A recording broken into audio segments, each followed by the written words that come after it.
What's up guys, I've got a juicy update for you regarding this year's iPhone amongst other news, including the iPhone SE 2 and some other good stuff in there. Now first off, I wanted to say happy Earth Day. A little late on this one, it was on Sunday, but I still wanted to say it regardless. My shirt just came in, so I'm like, whatever.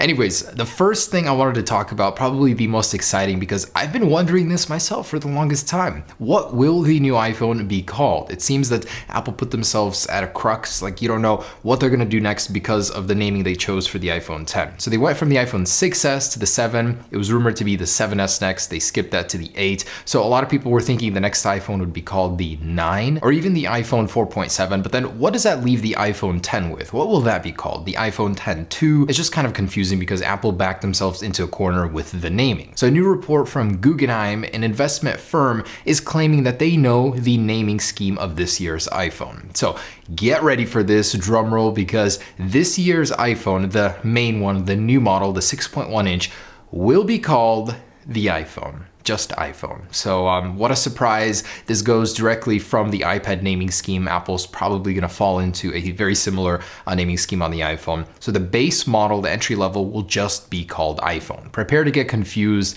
or add your own surname to it because it'll probably be the iPhone 6.1 inch, maybe the iPhone LCD, but it will just be called the iPhone. And I definitely think that Apple does need to simplify the naming of this year's lineup, and what better way to do it than to start naming it like the iPads. We'll have the iPad, the iPhone model, and then for the larger or more expensive models, it was the iPad Pro. And in this case, the iPhone 10, the 5.8 inch model, or the iPhone 11, will be called just the iPhone 10. This investment firm is saying it'll remain being called the iPhone 10. So I've updated and reflected that on the design with my little icon there. Probably not going to happen on the official version, but I just like to have a little point of reference there. So it'll likely be called the iPhone 10. They didn't say what the larger 6.5 inch model would be called, but I'm guessing the iPhone 10 Plus. It's still confusing, honestly, because a lot of people will associate the iPhone 10 naming with last year's model, and I don't think that's a good idea for Apple to keep the iPhone 10 name as is. The iPhone 11 would make sense because it's the next year's model, and people just associate the higher number with a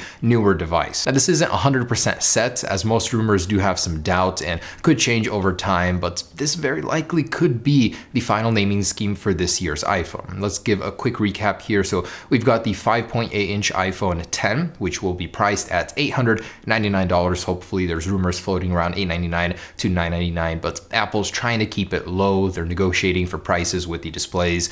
So they're trying to keep that price point there. So the next one, the 6.1 inch, the LCD model, single camera, glass back, no 3D touch, and a new rumor about that surfaced today. And also a price point about $550 all the way up to $750, depending on whether or not you choose the dual SIM model or not. So this one is going to be probably the most popular iPhone coming out this year. You'll have a very similar display look to the iPhone 10 of last year, and you'll have Face ID, but it won't have some of the cooler features of it. And after that comes the iPhone 10 Plus model, which will start at $999 and probably stretch to $1,150, the same pricing as last year's iPhone 10 model. So that is the lineup for this year. That is what it'll be called. Kind of interesting. Get ready for confusing names. iPhone, iPhone 10. Wait, this year's iPhone 10, last year's iPhone 10. So I definitely would like to see how Apple will present this to us. And a new report published by Ming Chi Code today details why the 6.1 inch iPhone will not have 3D touch. It's a very interesting decision by Apple to remove a feature that's been in most iPhones already for several years, and just to axe it like that on a new model is kind of strange. But he does give another reason other than just keeping the phone price low. He's saying that this would add to a durability aspect of the phone because it wouldn't have an extra layer that 3D touch has, which makes the phone more fragile, the glass on it. It would actually be a more durable design, and not only that, the phone would be lighter as a result because it's missing that layer. So basically the phone is expected to use a cover glass sensor, which is essentially the digitizer, and it's embedded in one of the layers of glass, removing one that was used by 3D touch. Although it doesn't seem like it, it is a technological advancement. Even though it reduces or removes 3D touch, the price actually goes from $23 to $26 for this component. So it will be kind of interesting to see what the new iPhone will be like without 3D Touch. I'm sure that many of the elements of 3D Touch will still be there. You'll just have to hold and wait instead of holding and pressing in like 3D Touch, which is what Apple does on all the iPads and other iPhones that don't have it, like in the control center. So quite interesting. I want to see what happens there. And next, his report actually dives deeper into 3D Touch, and he's saying that it's very likely Apple could remove 3D Touch altogether from the iPhone in the upcoming iPhone models. Not this year, but in the future, all incorporating this new sensor technology. So as a result, their phones would be getting more durable, maybe a little bit lighter, a little bit thinner, but they wouldn't have 3D Touch. So it's a very interesting choice on Apple's end if they were to go through with it. But Ming-Chi Kuo, if he's saying this, there must be credibility to it. His timeline for the scrapping of 3D Touch is in 2019, as early as 2019. So next year's iPhone models might not even have this feature. And to be honest, I use it, in the trackpad. It's a nice feature to have, but so many people out there either don't use it, don't utilize it, don't even know it's there. Apple just doesn't do a very good job, I think, of making it clear that that feature is there. So they might be seeing the data that, not a lot of people use it. And basically they're coming to the conclusion that it wouldn't be missed if it was removed. So I'd be sad to see it go. It's definitely a great feature to have on the iPhone if utilized correctly, but maybe iOS 12 will turn things around for it. We'll see new features being expanded on in 3D Touch. So I really do hope that this feature stays and isn't removed in future iPhones. And by the way, the blue that you're seeing in our concept, just wanted to try this color out. Thought it would be interesting, much like a product red, have a blue version of the iPhone 10 as well. If you remember in the 7 and 7 Plus days, it was rumored that they would come in a blue color. There were even prototype models that were leaked in this color, so kind of based that off of that. Kind of interesting. We also have some iOS 12 screenshots from the concept by iUpdate OS. Just wanted to share those in this concept as well. You can find the full link to that video in the description. And there's an interesting turn of events in the Qualcomm versus Apple modem battle. Apple originally didn't want to use Qualcomm modems in their new iPhones this year because of all the legal battles and the discrepancies between Intel and Qualcomm. They want to use the same chip in all iPhones, but now it looks like they'll have to use Qualcomm in 30% of the new iPhones coming later this year, as Intel just isn't meeting the yield rates of their modems to work in all iPhones. About 1 and 2 isn't performing as it should. And did the iPhone SE2 leak? Take a look at these pictures. Apparently, someone has their hands on the SE2 and it's leaked out in full glory despite all of the measures Apple has taken to stop the leaks from happening. This is not real, although I would have liked it to be, because if you take a look at it, it looks really cool. It's sharing the same scheme of color with the iPhone 8 and 8 Plus, that blush gold look. The iPhone text is isolated, no FCC labels. It looks very clean,